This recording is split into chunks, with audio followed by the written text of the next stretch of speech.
तेव्हा आज आम्हाला बाबू हरदास यांची फार आठवण झालेली आहे. कारण जय भीम हा शब्द त्यांनी हा नारा दिलेला आहे. नंतर त्या काळामध्ये आम्ही जोहार मायबाप म्हणायचे. आमचे जे पूर्वज होते, एखाद्या पाटलाच्या घरी कामाला गेले आणि तिथून काही जर सामान आणला तर त्यांना मुजरा करून जय भीम जोहार मायबाप हे शब्द म्हणायचे. पण बाबू हरदास यांनी आम्हाला जोहार हा शब्द म्हणायचा नाही आणि जय भीम हा शब्द म्हणायचा.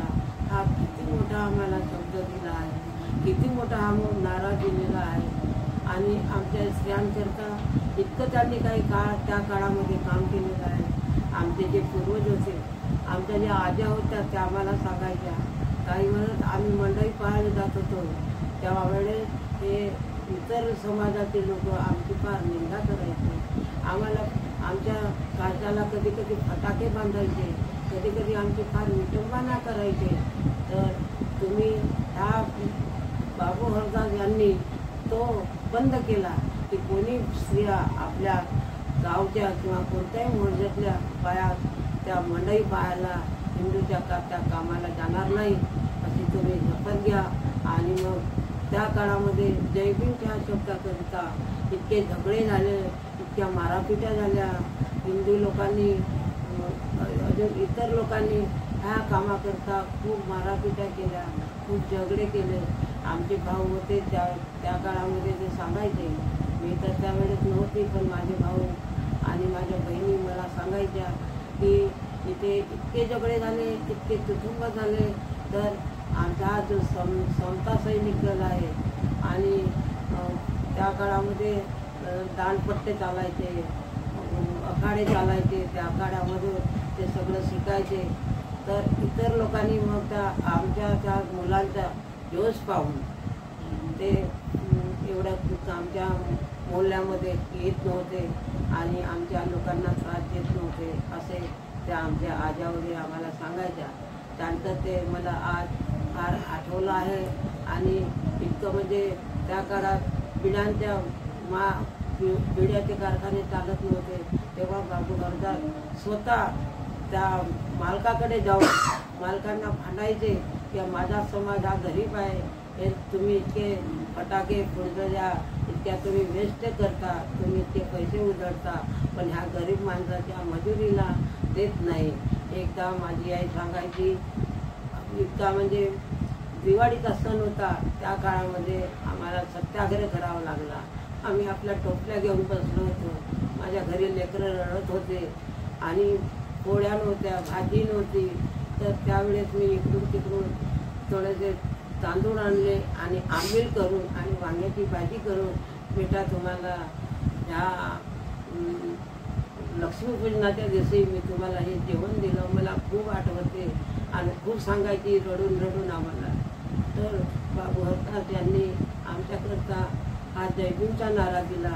हा नारा ऐकून मला फार आनंद होत आहे की जेणेकरून आम्ही आज सगळे लोक जय भीम तरी म्हणतो.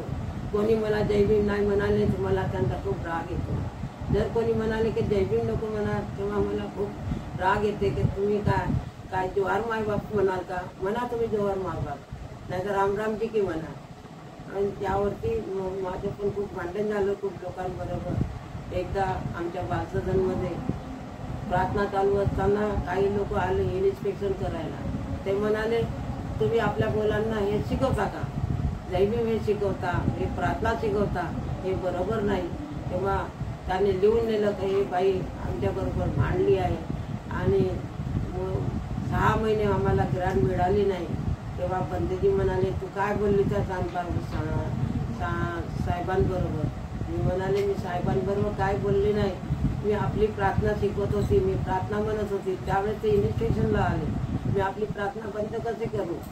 मी आपल्या भगवंताची प्रार्थना करत होतो. मुलांना काही चोरी करायचं नाही सांगत होती, खोटं बोलायचं नव्हतं सांगत, काही विचार करायचं नव्हतं सांगत, कुठून दारू गुटखा खायचं नव्हतं सांगत. हे बोललो मी त्यांच्याबरोबर. तो कोणता गुन्हा केला होता का? म्हणते मला हे तर बरोबर आहे. 6 महिने त्यांनी आम्हाला काही पाठवलं नाही, ग्रँट नाही पाठवली, काही नाही पाठवले, तरी पण आम्ही हिंमत हारली नाही. 10,000 रुपये जमा करून गावोगाव मोहल्ल्या जाऊन 10,000 रुपये जमा करून आम्ही मुलांचं संगोपन केलं. पण आम्ही हा भगवान बुद्धाचा आणि बाबासाहेबांनी दिलेला मार्ग आम्ही कधीच मागं हटलो नाही आणि आजही आम्ही त्यांच्याच मार्गावर चालत आहोत. मुलांना शिक्षण तेच देत आहोत. आमच्या बुद्धभूमीला जे पंचवीस लाभले आहेत, प्रज्ञाज्योती गजाननजी, नागदीपंकरजी, हे सगळे हे काम करत आहेत आणि पंचवीसच्या पाऊल टाकून आणि आनंदजीचं आणि निरंतरजीचं मार्गदर्शन करून हे सगळं बुद्धभूमीचं एवढं वैभव दिसत आहे, तेच करत आहे. तेव्हा त्यांना तुम्ही मदत करा आणि आजच्या या संविधानाकरता तुम्ही हे जे काय चाललेलं आहे तुम्ही सर्वांनी एकत्र येऊन, सर्वांनी संघटित होऊन, सर्वांनी एकत्रित जमा होऊन आपलं हे कार्यक्रम करायला पाहिजे आणि गणपतीच्या कार्याला हातभार लावली पाहिजे. आज बुद्धभूमीला जे कामं चालू आहेत हे झालेच पाहिजे. सगळ्यांनी आपापल्या थोड्याशा नाही 4 पैशातून 1 पैसा तुम्ही द्या बुद्धभूमीच्या कामाला आणि मदत करा. एवढीच माझी विनंती आहे आणि सांगणं आहे आणि जय भीम म्हणून मी आपले दोन बोललो. आई तुमचं नाव सांगा. माझं नाव विमल ताई आहे आणि राहणं कुठे आहे आपलं? राहुल बालसदनमध्ये नागपूरला. आधी कुठे कामठीला राहायचे? मी कामठीला राहते. अच्छा, तुमचा जो परिवार आहे आधी जे तुमचे आई वडील आहेत ते कामठीचे आहेत का? मूळचे कामठी. तर तुमचे आई वडील जे होते ते बाबूंच्या खूप जवळचे होते. बाबूंच्या खूप जवळचे होते, त्यांच्यासोबत काम केलेलं आहे. तर तुम्हाला जे पण आज काही माहित आहे त्यांच्याबद्दल जे बोलले होते ते मी आता तुम्हाला सांगितलं. म्हणजे तुमच्या आई वडिलांनीच तुम्हाला हे सर्व सांगितलेलं आहे की बाबू कसे होते, कसे राहत होते, काय करत होते, कोणते कामं केली त्यांनी, समाजासाठी काय केलं काय नाही, तर सर्व तुमच्या आई वडिलांनीच सांगितलं तुम्हाला, है ना? आणि ते एवढे असून त्यांनी सांगितलं. मी तो लहानच असताना मला वडील दिसले नाही.